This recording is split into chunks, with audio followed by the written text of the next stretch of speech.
Hello everyone, welcome back to my channel. Here is another video of my lesson plan. This is the lesson plan of chapter 7. Okay, one of the new and interesting thing in this lesson plan is that this lesson plan is based on constructivist approach. Here you can see that the lesson teaching learning approach is constructivist approach. Here I use a constructivist approach. Okay, nowadays constructivism is preferred over behaviorism. यहाँ पर आज according to NCF 2005 constructivist approach को ही ज़्यादा prefer किया जाता है as compare to behaviourist approach because this bring more creativity make lesson plan more attractive and here two way communication is ensured. यहाँ पर जो बच्चों के साथ जो इंट्रैक्शन है काफ़ी हम इंट्रैक्ट कर पाते हैं बच्चों के साथ, तो ये काफ़ी मतलब कि अच्छा रहता है. तो यहाँ पर हम क्या करते हैं कंस्ट्रक्टिविस्ट अप्रोच में लेसन प्लान बनाने के लिए 5E मॉडल जो होता है कंस्ट्रक्टिविस्ट अप्रोच का वो यूज़ करते हैं. ठीक है, तो 5E मॉडल में बेसिकली क्या होता है 5 स्टेजेस होती हैं. 5 स्टेजेस कौन कौन सी होंगी, जैसे 5E's हैं. यहाँ पर 5E होता है like engage, explore, explain, expand या फिर एलैबोरेट, और लास्ट वन होता है इवैल्यूएट. हम टाइम टू टाइम बच्चों को इवैल्यूएट उसी टाइम पर एक टॉपिक पढ़ाया और फिर उसी का इवैल्यूएशन कर देते हैं. तो यहाँ से सबसे पहले चलिए स्टार्ट करते हैं लेसन प्लान. तो आपने मेरे और लेसन प्लान जैसे देख चुके होंगे, तो ये मेरे लेसन प्लान का पैटर्न रहता है. यहाँ पर हम मतलब कि आप थोड़ा सा चेंज भी कर सकते हैं, लेकिन हमें यहाँ पे क्लास, डेट, सब्जेक्ट, पीरियड कौन सा है, टॉपिक जो है कौन सा हम पढ़ाने वाले हैं और जो ड्यूरेशन है ये मेंशन करना जो है कंपलसरी होता है. ये सारी चीज़ें अब आप इसको अरेंज कैसे भी करें, लेकिन इसको आपको मेंशन करना लेसन प्लान में बहुत ही इम्पॉर्टेंट होता है. ओके, यहाँ पर हमारे जो की कॉन्सेप्ट्स यानी कि मतलब कीवर्ड्स हैं बेसिकली जो हम बच्चों को बताने वाले हैं यहाँ पर, वो लाइक प्रोफेस, मेटाफेस, ये सब मेरा माइटोसिस और मियोसिस का है. तो हम यहाँ पे की कॉन्सेप्ट्स हैं. प्रोसेस स्किल्स, बच्चों में क्या प्रोसेस स्किल डेवलप होंगी. तो यहाँ पर क्या है, बच्चे जैसे कि कोई वीडियो में बच्चों को दिखाऊंगी, अब कोई पिक्चर तो वो उसे ऑब्जर्व करेंगे. ठीक है, तो ऑब्जर्वेशन स्किल्स उनकी इंप्रूव होंगी, डेवलप होंगी, और वो इंटरेक्ट करेंगे आपस में. जब हम क्लास लेंगे तो वो इंटरेक्शन भी एक अच्छा मतलब फ्रूटफुल इंटरेक्शन वो कर पाएँ टीचर के या फिर किसी भी गाइड के प्रेजेंस में, लाइक हमारे प्रेजेंस में, तो वो उनके अंदर एक प्रोसेस ये स्किल डेवलप हो सकेगी. ठीक है, नेक्स्ट हमारा जो है लर्निंग ऑब्जेक्टिव होता है. ये मेन पार्ट होता है क्योंकि यहाँ से हम हम जो है क्लियर हो जाते हैं कि हम बच्चों को क्या पढ़ाने वाले हैं या फिर बच्चे अब क्या पढ़ने वाले हैं आज की हमारी क्लास में. ठीक है, तो लर्निंग ऑब्जेक्टिव जो हैं बहुत ही इंपॉर्टेंट पार्ट होते हैं. तो यहाँ पर हमारी टीचिंग लर्निंग अप्रोच अब आपको क्लियर हो गया होगा कि ये जो टीचिंग लर्निंग अप्रोच है ये कंस्ट्रक्टिविस्ट अप्रोच है बेसिकली. ओके, तो अब यहाँ पर जो है टीचिंग लर्निंग मटेरियल या टीचिंग एड हमने क्या क्या यूज़ किए हैं. तो जैसे कि मैंने आपको पहले भी बताया है कि फ़िज़िकल क्लासरूम में बच्चों के लिए PPT वगैरह तो नहीं हम शो करते थे, लेकिन अब जब ऑनलाइन क्लासेस हैं तो हम PPT एक कंपलसरी पार्ट हो जाता है as a teaching learning material use करने के लिए. उसके थ्रू ही इंटरेक्ट हम कर पाते हैं स्टूडेंट से. ओके, इसके अलावा जो हम डिफरेंट पिक्चर्स हम यूज़ करते हैं, ओके, तो वो भी हमारे एक तरह से क्या है टीचिंग लर्निंग मटेरियल का या टीचिंग एड का ही टीचिंग लर्निंग मटेरियल का ही पार्ट है, क्योंकि हमने वो टीचिंग लर्निंग में कोई मटेरियल यूज़ किया तो वो हमारा टीचिंग लर्निंग मटेरियल हो गया. और इसके अलावा जो है हम कोई भी टीचिंग एड बना सकते हैं, बच्चों को दिखा सकते हैं, तो वो सब हमारे सब टीचिंग लर्निंग मटेरियल ही है. सबसे पहले हम लेसन स्टार्ट करेंगे, प्रीवियस नॉलेज से स्टार्ट करेंगे. तो जैसे कि माइटोसिस और मियोसिस है मेरा ये चैप्टर का टॉपिक, तो मैं यहाँ पे सेल साइकिल जो है उसका इंट्रोडक्शन पहले बच्चों को दे चुकी हूँ. तो वही सेल साइकिल मैं उनसे पूछ लूँगी कि सेल साइकिल क्या है, कौन कौन से फेसेस होते हैं, और इंटरफेस में मतलब कौन कौन से स्टेजेस होती हैं इंटरफेस में, और उनमें क्या क्या सिंथेसाइज होता है या what happen in interface like this. और फिर इंट्रोडक्शन देंगे. हाँ, फिर हम मतलब कि बच्चों को एक पहले कौन सा प्रीवियस नॉलेज उनकी ले ली. उसके बाद हम क्या करेंगे, उसको हम एक इंट्रोडक्शन दे देंगे कि सेल साइकिल में 2 मेन फेसेस होते हैं, इंटरफेस और माइटोटिक फेस. और माइटोटिक फेस हमारा मेन डिवाइडिंग फेस होता है, और माइटोटिक में 2 टाइप्स का होगा, लाइक माइटोसिस और मियोसिस होता है. तो फिर हम अनाउंस कर देंगे कि जो हमारा आज का टॉपिक है वो माइटोसिस और मियोसिस है. तो फर्स्ट टॉपिक हमारा जैसे कि माइटोसिस है. तो यहाँ पर हमने जैसे कि मैंने 5E अप्रोच यूज़ किया है, तो मैंने फर्स्ट टॉपिक क्या ले लिया, यहाँ पर मैंने माइटोसिस ले लिया कि अब मैं बच्चों को माइटोसिस पढ़ाऊँगी 5E अप्रोच से. तो सबसे ये 5E अप्रोच में सबसे पहले क्या आएगा, इंगेजमेंट आएगा या इंगेज आएगा. तो यहाँ पे हम क्या करेंगे, तो to engage our student what we do is we add some brainstorming activities, ठीक है। यहाँ पर हमारे इस स्टेप का हमारा मेन पर्पज़ होता है कि हमारे जो स्टूडेंट्स हैं वो एक्साइटेड हो जाएं, वो क्यूरियस हो जाएं टॉपिक को एक्सप्लोर करने के लिए, उसको अंडरस्टैंड करने के लिए, कॉन्सेप्ट को, मतलब कि थोड़े से वो क्या हो जाएं, एक्साइटेड हो जाएं या क्यूरियस हो जाएं। यहाँ पे हम क्या कर सकते हैं, कोई भी सिंपल सी एक्टिविटी करा सकते हैं, कोई ब्रेन स्टॉर्मिंग एक्टिविटी, बस इस तरह से, ताकि वो टॉपिक के लिए थोड़े से क्यूरियस हो जाएं, ठीक है।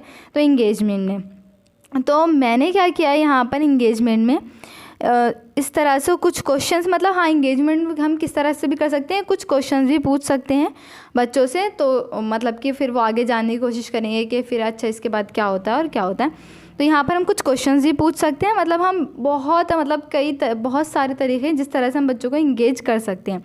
तो कुछ मैंने आपको जैसे बता दिए, ब्रेन स्टॉर्मिंग एक्टिविटीज़ हैं कुछ, या फिर आप कुछ क्वेश्चंस पूछ सकते हैं, या फिर उनको कुछ मतलब कि कुछ करने को दे सकते हैं लाइक, ठीक है। तो इंगेजमेंट में हमारा बेसिकली मेन पर्पस क्या है, यहाँ पे मेन पर्पस है बच्चों को एक्साइटेड करना, क्यूरियस करना टुवर्ड्स द कॉन्सेप्ट, ठीक है। नेक्स्ट स्टेज है एक्सप्लोर। अब एक्सप्लोर में हम क्या करेंगे, बच्चों को मतलब हम लाइक कोई हमने पिक्चर दिखा दी कि अब वो ऑब्जर्व कर रहे हैं उसको और वो खुद ही उससे हाइपोथेसिस बना रहे हैं, ठीक है। इसके अलावा बच्चे क्या कर रहे हैं, कोई मैंने यहाँ पे क्या किया, a video will be shown, ठीक है। मैंने यहाँ पे क्या किया है, बच्चों को एक वीडियो दिखाई, मतलब यूट्यूब पर ही एक वीडियो थी माइटोसिस को लेकर, तो मैंने वो उसको वीडियो दिखा दी। यहाँ पर मैंने बच्चों को एक्सप्लेन नहीं किया, बच्चों ने खुद ऑब्जर्व किया, जो उन्हें हाइपोथेसिस फॉर्म करना था वो उन्होंने खुद से किया है यहाँ पे, ठीक है। यहाँ पर हमें बच्चों को करने देना है, अपना इन्वॉल्वमेंट कम से कम रखना है, इसी तरह से बच्चे ज़्यादा अच्छे से सीख पाते हैं, ठीक है। तो यहाँ पर एक्सप्लोर करने के लिए हम क्या करेंगे, यहाँ पर हम क्या करेंगे, एक मैंने वीडियो दिखा दी, या फिर आप क्या कर सकते हैं, मतलब कोई पिक्चर दिखा दी, या फिर कोई और एक्टिविटी, यहाँ पे हम दूसरी कोई एक्टिविटी भी इंक्लूड कर सकते हैं एक्सप्लोर करने के लिए। इंक्वायरी बेस्ड क्वेश्चन कर सकते हैं हम एक्सप्लोर करने के लिए, बच्चे ताकि एक्सप्लोर करो। यहाँ पे बच्चे हाइपोथेसिस फॉर्म करेंगे अपनी खुद की। यहाँ पर वो गलत है सही है आपको उन्हें नहीं बताना, क्योंकि नेक्स्ट स्टेप में वो खुद ही टेस्ट करेंगे अपनी हाइपोथेसिस, ठीक है। तो अब क्या है कि एक्सप्लेन, नेक्स्ट स्टेज क्या है हमारी, एक्सप्लेन की। तो एक्सप्लेन में क्या करें, यहाँ पे जो होता है मेन फंक्शन होता है, जो फैसिलिटेटर है या टीचर है या पीपल टीचर है, यहाँ पर मेन फंक्शन होता है एक्सप्लेन करने में। पहले तो वो खुद ही टेस्ट करेंगे, मतलब आप कुछ भी इस तरह से दे सकते हैं कि वो खुद टेस्ट करें उस हाइपोथेसिस को, ठीक है। मतलब फर्दर और डीप उसकी आप नॉलेज दें। यहाँ पर हम क्या करते हैं, एक्सप्लेन, मतलब हम या फिर हम टॉपिक को यहाँ पे एक्सप्लेन करेंगे। तो यहाँ पर मैंने क्या किया है, स्टेजेस ऑफ माइटोसिस जो होती हैं उनको बारे में बता दिया है कि ये स्टेजेस है माइटोसिस की, ठीक है। माइटोसिस में बेसिकली दो चीज़ें होंगी, कैरियोकाइनेसिस एंड साइटोकाइनेसिस। और कैरियोकाइनेसिस में मतलब कि फर्दर डिफरेंट स्टेजेस होती हैं, like profess, metaphase, anaphase, telophase, ठीक है, ये सब चीज़ें। तो यहाँ पर क्या है कि एक्सप्लेन में जो है यहाँ पर मेन फंक्शन आता है हमारा कि हम उसको थोड़ा एक्सप्लेन करेंगे, ठीक है। अब नेक्स्ट हमारा स्टेज क्या है, नेक्स्ट स्टेज है इलाबोरेट, ठीक है। इलाबोरेट में हम क्या करेंगे, बच्चों को और डीपर नॉलेज देंगे, ठीक है। यहाँ पर क्या हमें क्या करना है, और डीपर नॉलेज देनी, या फिर हम जो है डेली लाइफ से रिलेट कर सकते हैं। बच्चे से पूछेंगे डेली लाइफ से कोई एग्जाम्पल अगर आपने देखा हो कुछ ऐसा, वो अपना कुछ एग्जाम्पल्स देंगे, कुछ आप एग्जाम्पल्स दीजिए।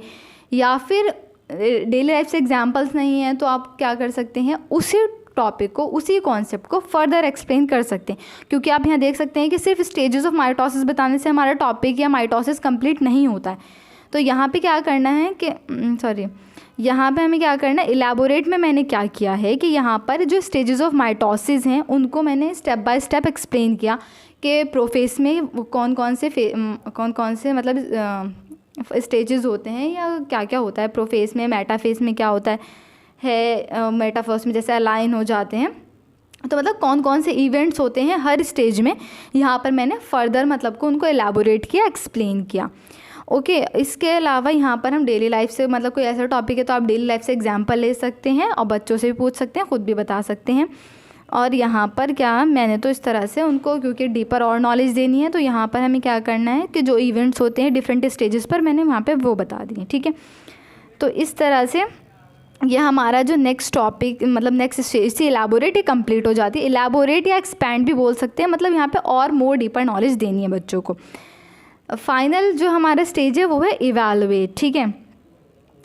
इवैल्यूएट में हमें क्या करना है कि अब तक आपने जो पढ़ा दिया सिंपली वो हम बच्चों से कुछ क्वेश्चंस पूछ लेंगे या फिर कोई पिक्चर दे देंगे, बच्चे लेबल करेंगे उसे, ठीक है। तो उसमें क्या होगा, हमें पता भी चल जाएगा बच्चों ने क्या सीखा, कितना सीखा। और इवैल्यूएशन से मतलब क्रॉस क्वेश्चनिंग करेंगे, तो इससे हमें ना सबसे क्रॉस क्वेश्चनिंग में सबसे इंपॉर्टेंट चीज़ या फिर सबसे बेनिफिशियल चीज़ क्या होती है कि कुछ अगर डाउट रह जाता है ना तो वो भी क्लियर हो जाता है, कॉन्सेप्ट एकदम क्लियर हो जाता है, क्रिस्टल क्लियर हो जाता है यहाँ तक आते आते। तो इवैल्यूएशन में सिर्फ ये नहीं कि हमें ये पता चलता है कि बच्चे ने कहाँ तक सीखा या वो कहाँ तक पहुँचे, इवन उनको भी अगर कोई डाउट होता है तो वो क्लियर हो जाता है, ठीक है। तो ये इवैल्यूएशन था। ओके, अब ये आप मेरा लेसन प्लान जैसे कि मेरा कंटिन्यू रहता है उसके बाद आप ये देख सकते हैं, ठीक है।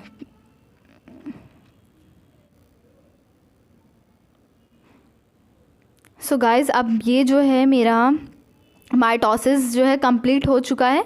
तो अब हमें क्या करना होता है, जब नेक्स्ट हम कॉन्सेप्ट बच्चों को मतलब नेक्स्ट टॉपिक या नेक्स्ट कॉन्सेप्ट जब पढ़ाएंगे तो उसमें भी सेम हमें 5 स्टेजेस फॉलो करनी पड़ती हैं। अगर यहाँ पे हमें बच्चों को आज 3 टॉपिक 2 टॉपिक जितने भी टॉपिक पढ़ाने हैं, हर टॉपिक के लिए 5 स्टेजेस ही हमें फॉलो करनी होती हैं। ओके, तो लाइक अब नेक्स्ट टॉपिक हमारा मियोसिस है। मियोसिस में भी मैंने जो इंगेजमेंट बच्चों का करा है वो स्टार्ट किया है क्रॉस क्वेश्चनिंग से, मतलब कुछ क्वेश्चंस मैंने पूछे हैं। डिस्कशन यहाँ पे हो सकता है, मतलब 2 वे कम्युनिकेशन हो सकता है, बच्चों के साथ यहाँ पे डिस्कशन हो सकता है। इसके अलावा वही फिर सेकंड मतलब कि जो एक्सप्लोर है उसमें मैंने बच्चों को एक वीडियो दिखाई, वही मियोसिस से रिलेटेड जो है यूट्यूब पे बहुत सारी जो है एनिमेटेड वीडियोज़ हैं, उनसे काफ़ी कुछ क्लियर हो जाता है। तो यहाँ पर मैंने वीडियो बच्चों को ये दिखाई, तो उसका मैंने यहाँ पे लिंक डाल रखा है, जो वीडियो मैंने दिखाई उसका ये लिंक है। ओके, तो इस तरह से मैंने अपने लेसन प्लान में मतलब हमें डालना होता है। अब जो है ये फिर हमारा आ जाता है एक्सप्लेन। तो एक्सप्लेन में अब हम वही स्टेजेस बताएंगे कि मियोसिस में कौन कौन से स्टेजेस होती हैं। तो जैसे हम जानते हैं कि मियोसिस में 2 स्टेजेस हैं, मियोसिस 1 पहले होता है मतलब, और फिर मियोसिस 2 होता है। तो मियोसिस 1 में कौन कौन से स्टेजेस हैं और मियोसिस 2 में कौन कौन से स्टेजेस हैं, ये हम सारे बच्चों को बता देंगे। यहाँ पे एक्सप्लेन में बेसिकली मैंने आपको बताया था कि जो फैसिलिटेटर है उसी का मेन रोल होता है। उसके बाद हमारा आता है एक्सपेंड और इलाबोरेट। तो यहाँ पर आप वही फर्दर वही मतलब सेम रिपीट होता है कि आप डेली लाइफ एग्जाम्पल ले सकते हैं और भी बहुत सारे आप अपनी तरफ से कर सकते हैं, बच्चों को मोर डीपर नॉलेज दे सकते हैं। जैसे कि मैं आपसे पहले भी मैंने आपसे कहा है कि जो मियोसिस है वो अभी हमारे यहाँ कंप्लीट नहीं होता सिर्फ स्टेजेस बताकर। तो यहाँ पर मुझे जो इवेंट्स बताने हैं प्रोफेज़ 1 में, मेटाफेज़ 1 में सारे इवेंट्स जो है मैं इलाबोरेट में बताऊँगी। तो मेन रोल जो है टीचर का है, फैसिलिटेटर का, वो कहाँ आता है, एक्सप्लेन और इलाबोरेट में आता है। यहाँ पर भी आप चाहें तो डिस्कशन के थ्रू कर सकते हैं बच्चों से, ठीक है। और लास्ट में वही जो है ये एवेलुएशन वाला है कि मैंने बच्चों से क्वेश्चन पूछ लिया कि डिफरेंस क्या है एनाफेस में मियोसिस और माइटोसिस के एनाफेस में क्या डिफरेंसेस हैं, ठीक है। कुछ भी क्वेश्चन आप जैसे कि जो आपको ठीक लगे आप बच्चों से पूछ सकते हैं अकॉर्डिंग टू द टॉपिक। इसके अलावा ये जो है मेरा ये कंप्लीट इस तरह से होता है, आप इसको यू कैन सी हियर।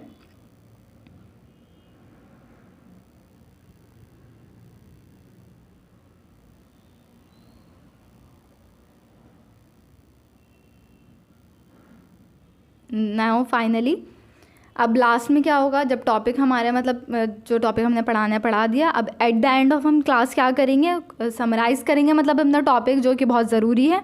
तो हम समराइज़ कर देंगे अपना टॉपिक और उसके बाद हमारा क्लास फिनिश मतलब क्लास ओवर हो जाएगी। तो that's it, I hope this will help you. Thank you so much guys. तो मिलते हैं फिर, तब तक के लिए गुड बाय, अल्लाह।